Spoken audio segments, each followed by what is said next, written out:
Welcome to Running Hot, Action Network's motorsports betting podcast. I'm your host, Nick Giffen, predictive analyst here at Action Network. And joining me, as always, my co-host, Stephen Young of Roto Grinders, better known as Stevie TPFL. And this week, we're talking bets for the Verizon 200 at the Brickyard here on Running Hot. Last weekend's race was won once again, back-to-back, by Chris Buescher after he held off a hard-charging Martin Truex Jr., who probably had the best and the fastest car. So Martin Truex Jr. taking second place.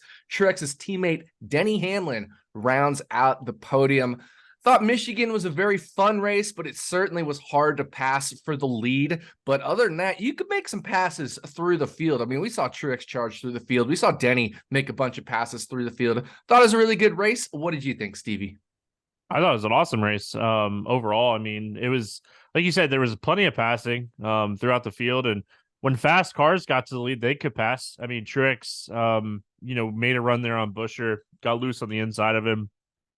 Didn't get back to him before the checkered flag. But, I mean, we saw, was it Bell racing for the lead? And he had an issue. I mean, you could pass. It just was really hard pass. So we saw Truex, when he had a chance to pass people, he was just passing people. It was wild how good that car was. Shocked that he didn't win the race. Reddick had a chance to win the race. He actually beat Buescher off of pit road in that final green flag pit stops, and they didn't get the right rear tire all the way secure, and it came off and cost him the race. Who knows if he would have won? Buescher was really good. Denny talked about Buescher on like his mid-race podcast because of how the race kind of played out for Monday. Yeah. But he talked about Buescher having a really good car, and that car just got better and better and better, and just kind of speaks to where Roush Fenway Keselowski Racing is right now.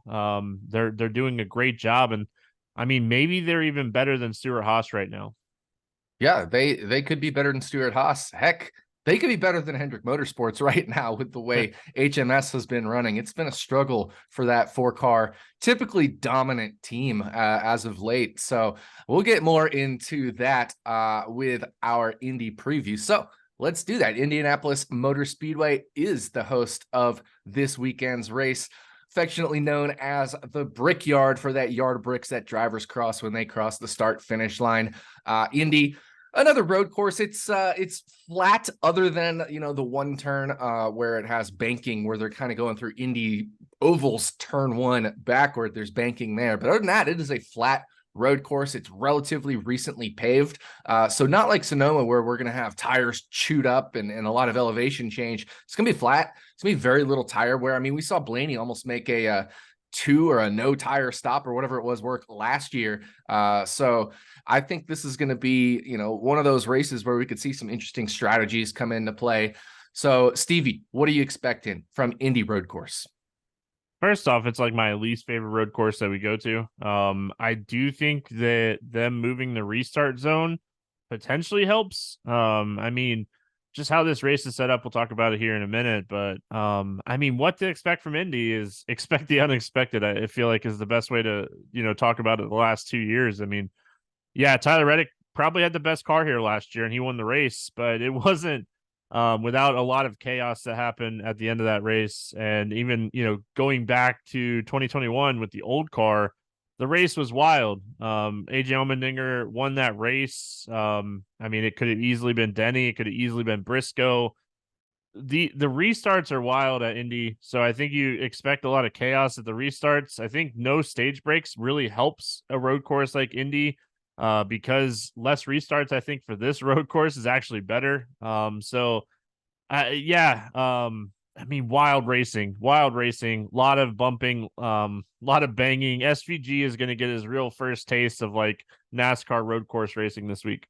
Yeah, he certainly will. And, you mentioned no stage cautions. There's still obviously stages, no stage cautions. But that said, we've still had overtime finishes in 2 of the 3 road course races this year. The only one that didn't was Sonoma. But even in the rain shortened, it wasn't shortened because of rain, but the rain caused NASCAR to shorten the Chicago street course race to 75 laps. They still had an overtime there and ended up going 78 laps. So, even without the stage cautions, we've had a couple overtime finishes here. I'm very curious about this restart zone. They moved it prior to the last turn, which will give them the full, coming through that last turn, and then the full straightaway before they get into turn 1 to hopefully separate the field a little bit. So it should reduce the chaos. That said, you could still get a bunch of guys drafting, if we're doing 2 wide restarts down a long straightaway, you could still get 3, 4. I mean, look at how Pocono turns out, right? You get 3, 4, 5 wide on a long straightaway. We could still see a lot of chaos into turn 1. There's even been talk of, if they can't do these double file restarts, of going to single file restarts. I've seen some mention of that. So that would really reduce the chaos, but that's kind of a last resort, what I've seen from NASCAR. So, aside from the restarts, aside from expect the unexpected, how are we handicapping this race, Stevie? Because for me, it's been a pretty tough one to handicap because there's so much going on here. I think, yeah, I mean, this is one of those weeks where you're like, man, there's a couple things that I really like, and then there's a couple things I'm kind of on the fence with. Practice doesn't really help as much this week as it does most weeks because, like you said, there's no fall off here. This is a road course without fall off, so it's not about managing your stuff. It's really a road course where you kind of just want to avoid damage and chaos in that first couple corners. And once you get free, I mean, fast cars are going to be fast. So I feel like from our perspective, we just need to try to pinpoint the fast cars. Who's been fast on road courses? Like you mentioned, this is not a road course like Sonoma where the tires wear and you really have to kind of manage your stuff. So maybe looking more at Coda, maybe looking at Chicago a little bit more. I'm comparing it the most to Coda when I'm looking at the data, but it's one of those races where it's really hard to handicap, and it's one of those weeks where I feel like we should preach bankroll management. This is one of those weeks where if you don't love anything, you don't have to. You could take a week off. There's a couple things that I really like that I've already bet for this week. So, I mean, there's going to be some value. We're going to talk about that when we talk about our picks, but just kind of pinpointing where the speed is going to come from is my best, thought process on coming into the week. Yeah, I agree with that. Bankroll management is huge. And if you've been tracking me in the Action app or following in the Action Network Discord, you'll know my strategy this week has been just take a few small shots on some really long odds things because chaos does happen at these road course races. And so most of my early bets have been banking on potentially some chaos. Now, to fill out that strategy, I am going to be, taking some bets, and you'll hear them here on Running Hot on some shorter odds plays, but there'll be ones that are, a little more confident, a little more handicap and really on speed. Excuse me. And that way, we're fine with managing our bankroll. We're not dumping a bunch of stuff on, a bunch of outrights, just a few small sprinkles here and there, and then really trying to nail down some shorter odds plays here to kind of protect ourselves in case there isn't chaos. So that's kind of my strategy this week. So let's talk about it. It is time to dive into some bets. As always, we're going to take you for a lap around Indianapolis Motor Speedway. We'll go through 4 of the turns, 1 pick from each of us, Stevie and myself, per turn before we drive into victory lane. So time to take the green flag in the new restart zone and dive into turn 1. All right, Stevie, what do you have for us as we head off into turn 1? I'm going to take the rookie. I love it. It makes me laugh when I call Kobayashi a rookie because I mean, he's been he was an F1 in his early 20s. He's been racing, since he was in his teens. And it's funny, we get a 30-year-old rookie, but he's plus 190 at BetMGM for a top 10. And I really like it. This is going to be a car that should have a lot of speed. He's making his Cup debut, but he's very talented on road courses, street courses, however you want to put it. He's very fast on this type of racetrack. He's in good equipment. This is a third 2311 car. This is going to be a full out built 2311 car racing for a win. Denny has talked about the Toyotas being set up so close to Tyler Reddick's car. We've seen a lot more success from the Toyotas this season on road courses with Tyler Reddick coming over. Tyler Reddick's done a huge thing for Toyota. I assume this Kobayashi car will be very closely set up to Tyler Reddick's car. And I mean, I think he's going to have the upside to win. I'm taking the top 10 early until I can kind of see practice and make sure the raw speed is there, how he's going to kind of adjust to being in this race car. But I mean, from what SVG and some other guys have said, this is one of the easier NASCAR cars to come over and kind of get acquainted with. So I like Kobayashi top 10 plus 190.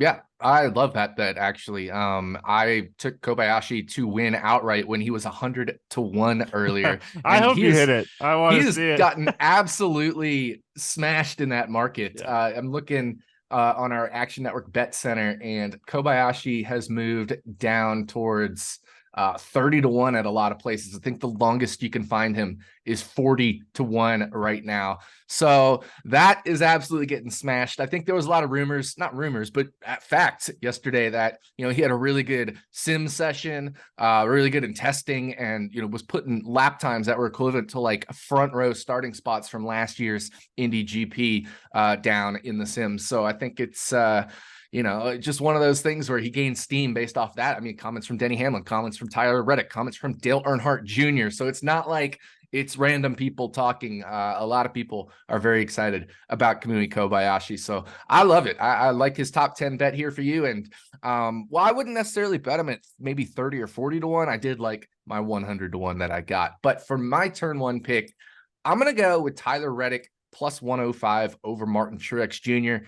For me, this just seems to be, like you said, this is much more similar to COTA, and who absolutely dominated at COTA? It was Tyler Reddick. It wasn't Martin Truex Jr. Martin Truex Jr. seems to dominate at Sonoma. He's pretty good at Watkins Glen, those really long established road courses, but he hasn't, outside of Chicago Street Course, he hasn't really been super dominant at Circuit of the Americas, Indy road course, let's say. So those kinds of tracks those kinds of road courses haven't been quite as good for Truex, whereas they've been really good for Tyler Reddick. You remember Reddick earlier this year, like I said, dominated at COTA. He dominated this race last year. He led a portion in 2021 of this race. Now, some of that was on strategy, and that was when he was with RCR in the older car. But Tyler Reddick, very good at this track, very good at COTA.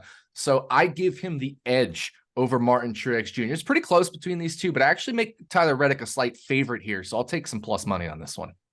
Yeah, Tyler Reddick grades out as the best play on my model. He grades out as the biggest favorite. You're paying for it in the sports books. So the fact that like Reddick is like first and like Truex is like ninth for me. So I think there's a lot of value in this head-to-head. You mentioned it. Truex really good at Sonoma. I mean, that's been for years.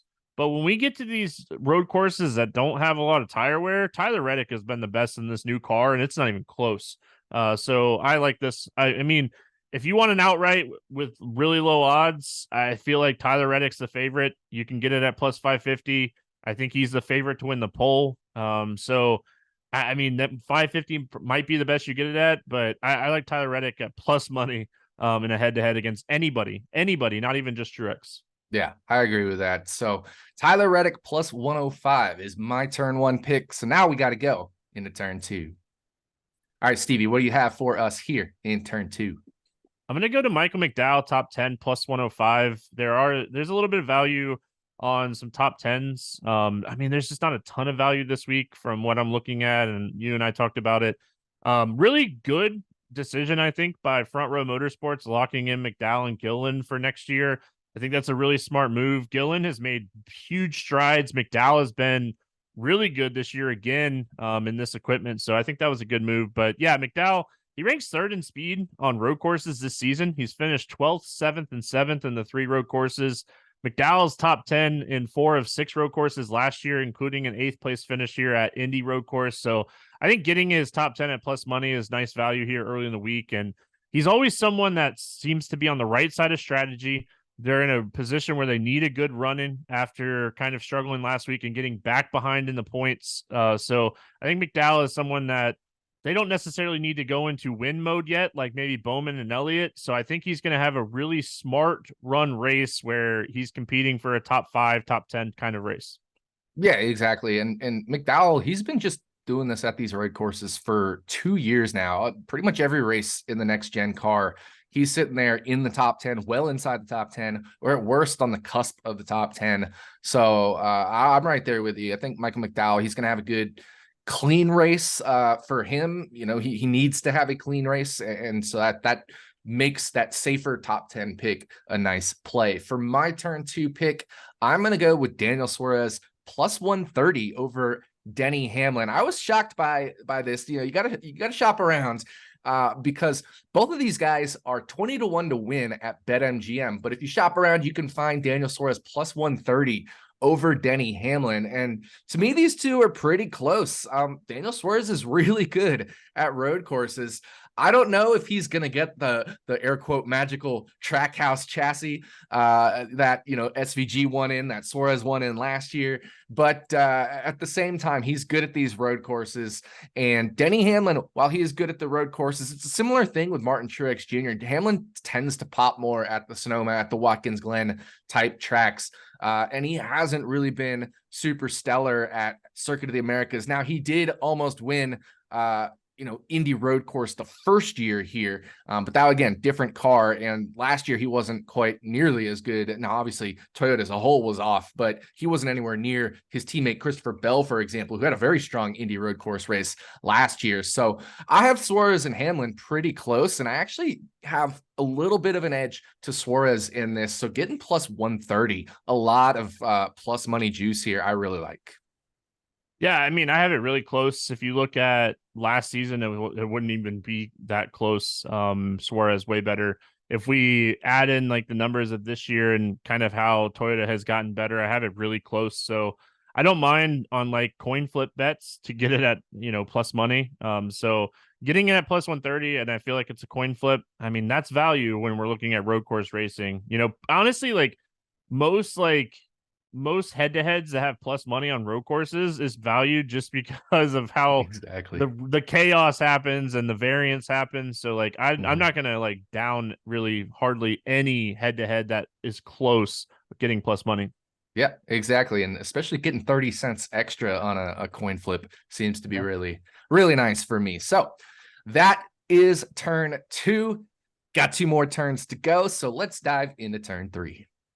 All right, Stevie. Time for turn 3. What are you taking here? I'm going to get a little saucy. This is my favorite bet of the week. Ooh, I love it. Favorite bet of the week.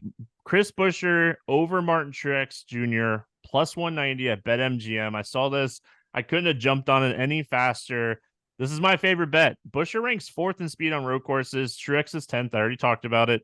Buescher has finished top 10 in all 3 road courses this season with an average finish of 7.3. Truex won at Sonoma. We keep talking about how good he is there. He finished 17th and 32nd in the other 2 road courses. He had a nightmare at the Chicago road course. He was faster than the 32nd place finish, but it was a nightmare. Did not do well. Buescher beat Truex 5 of 6 road courses last year and 2 of 3 this year. We're getting this at plus 190 for a guy that has won, 7 of the 9 road courses with the new car at plus 190, and a guy that has the most momentum in NASCAR right now, coming off of back-to-back wins, who he just beat last week in just a great, clean speed battle. Buescher beat Truex last week. I love this. This is my favorite bet of the week. Buescher over Truex plus 190 at BetMGM. Dude, I love it. I'm in. I'm betting this too. 100%. I am taking this bet. I love it. Great find there, Stevie. I got nothing to add. You're 100% right. Chris Buescher has finished top 10 in every single road course race in the next gen car, except the very first one, which was Coda last year. So I love it. Really nice find. Truex plus 190. Buescher over Truex plus 190. It should be the other way. GM. Yeah, exactly. It almost should be the other way around. So Buescher over Truex plus 190. BetMGM bet of the week from Stephen Young. For my turn 3 pick, I'm sticking with the head-to-head matchups. Like I said, I'm padding all my longer shot bets with some safer ones. I'm going to take another coin flip for me. I'm going to take Kyle Larson plus 115 over Chase Elliott. These two are very, very close in road course races. I mean, we saw last year Larson and Elliott at Watkins Glen make contact on a late restart. Larson won that race. Larson finished third at Road America to Elliott's second. Like that, they're really close at these road courses. And so again, we're getting what's essentially a coin flip, maybe a small favorite for Chase Elliott, but not even necessarily, given the way Chase Elliott has not been running very well this year compared to his teammate Kyle Larson at all the other tracks, especially recently. So, again, just another spot where we're pretty close to a coin flip. You mentioned it. You can almost take any matchup at plus money. And that's what we're getting here. We're getting plus 115. We're getting 15 extra cents here on something that's very close to a coin flip. Chase Elliott, he and Larson were really close at Sonoma on speed. I think Larson was one place ahead of Chase Elliott on green flag speed, but Larson also had worse track position at Sonoma. So that's why Chase Elliott won that matchup. Larson, remember, qualified mid-teens and just wasn't able to work his way forward. Also made a mistake in that race. But then Chicago street course, Larson was actually faster than Elliott in terms of speed. Now Elliott got the finish based off of strategy, but I like Kyle Larson in this because I think it's just much closer than plus 115. I have this one really close too. I do have Elliott ranking over Larson as far as speed is concerned, but I think like sometimes we talk so much about the numbers, we don't put in perspective of like Chase Elliott is going to be pushing very hard for a win over the next 2 weeks. Does he push too hard? Does he have an issue because he's pushing too hard? I mean, Larson wants to win. He needs the playoff points. He's not going to win the regular season championship. It's way too far out of his grasp at this point.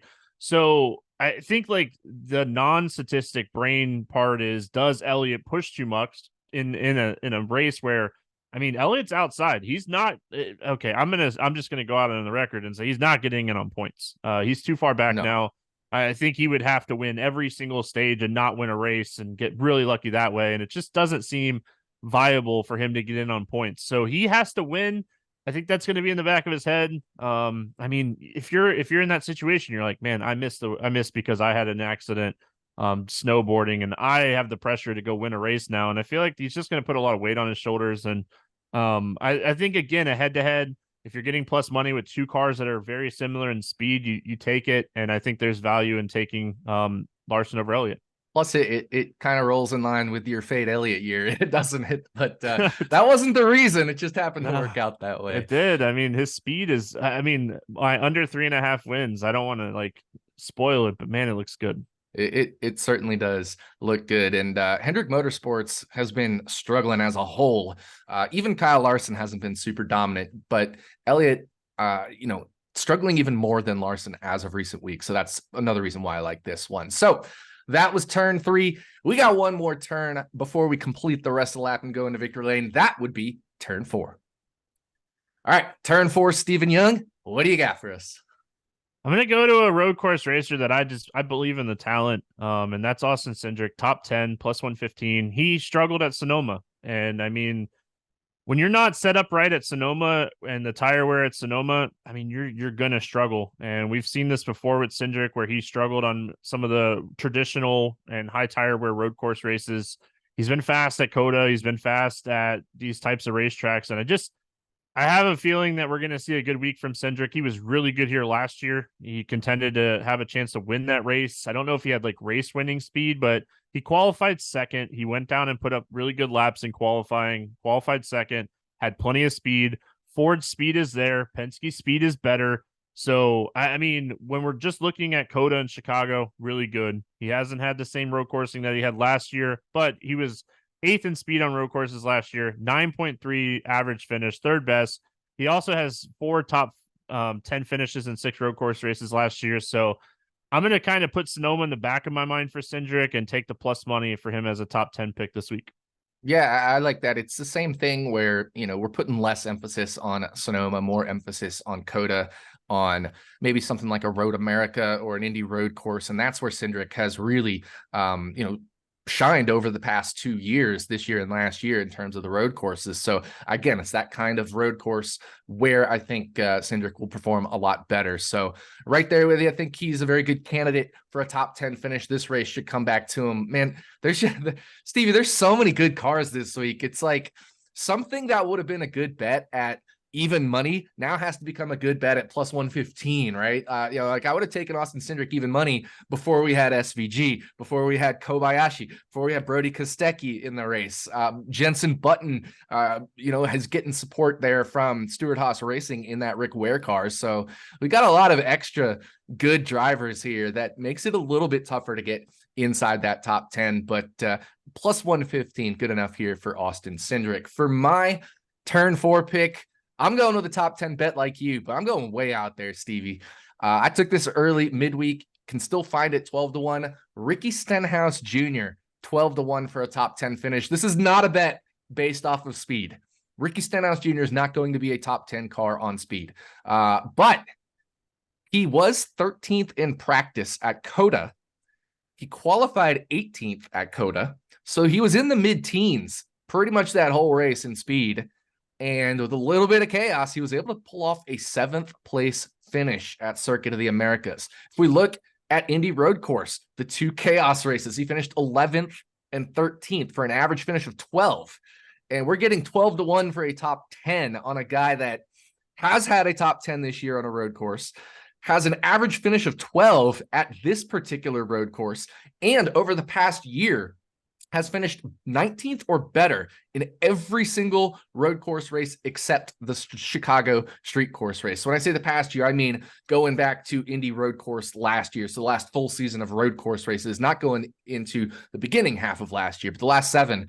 Only one he hasn't finished in the top 10 is Chicago street course race. And, there was rain and some weird stuff there. So Rickie, I said top 10. I meant top 19. But Rickie Stenhouse Jr., 12-1 is just far too long for a top 10. This is one of those chaos bets, but it's just too long.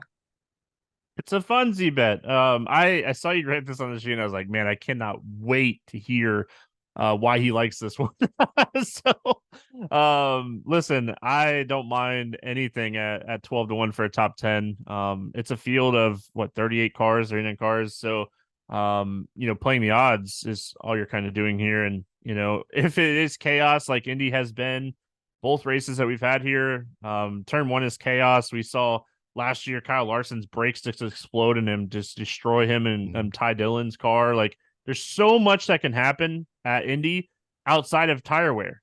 So, I mean, I don't expect it to be a clean race by any means. So I don't mind getting a long odds top 10 here at 12-1. Yeah, I mean, like I said, he was mid-teens in speed at COTA, just straight up. He was good at COTA. And if you're in that range, if you're in that ballpark, 12-1 is just far too long for a top 10. So those were turns 1 through 4. We're going to complete the rest of the lap and cross the yard of bricks and drive into victory lane. So Stevie, lead us into victory lane. What are we taking? We're going to go to our one outright that you and I both show a little bit of value. It's not huge value, but it's Christopher Bell, 14-1. Like Bell a lot. He's someone that has a ton of speed on road courses. He just can't put the finishes together.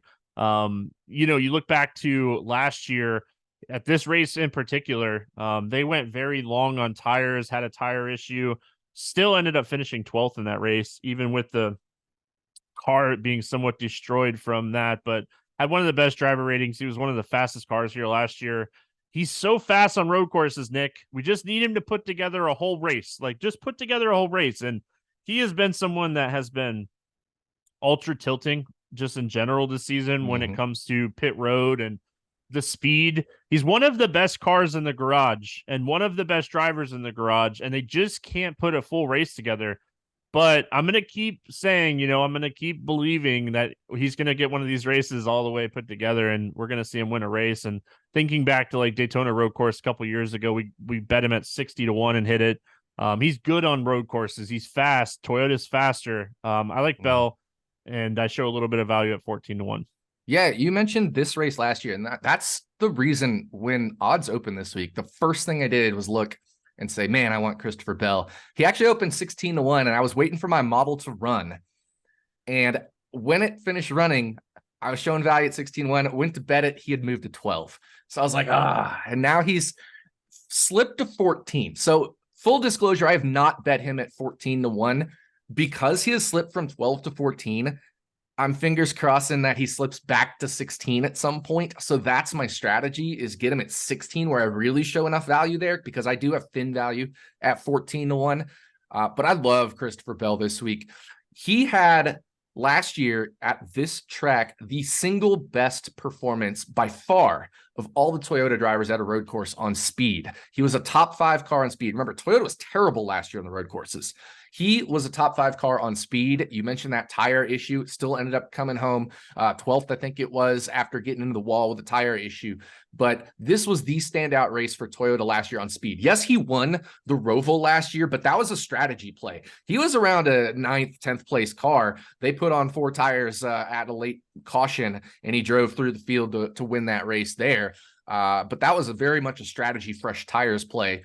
But this is the track where he was really good. He was good at COTA earlier this year. He led 37 laps at the Chicago Street Course. So we know Christopher Bell's good at these tracks. We know he's got a fast car. I mean, he's sitting 4th in the point standings right now. So I love this play if it's 16, but at 14, I'm willing to wait. But I do actually have value on it in my model. So Christopher Bell, 14-1 is our victory lane play for this week's Verizon 200 at the Brickyard. And that will do it for us. Thank you for listening to the Verizon 200 at the Brickyard episode of Running Hot, Action Network's motorsports betting podcast.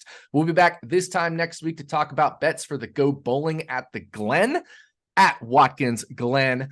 So one more road course race right after this one. Should be another interesting one where we talk about strategy and maybe some potential chaos. We did have a wild finish last year at the Glen. On behalf of my co-host, Stephen Young, thanks again for listening, and we'll see you back here next week on Running Hot from Action Network.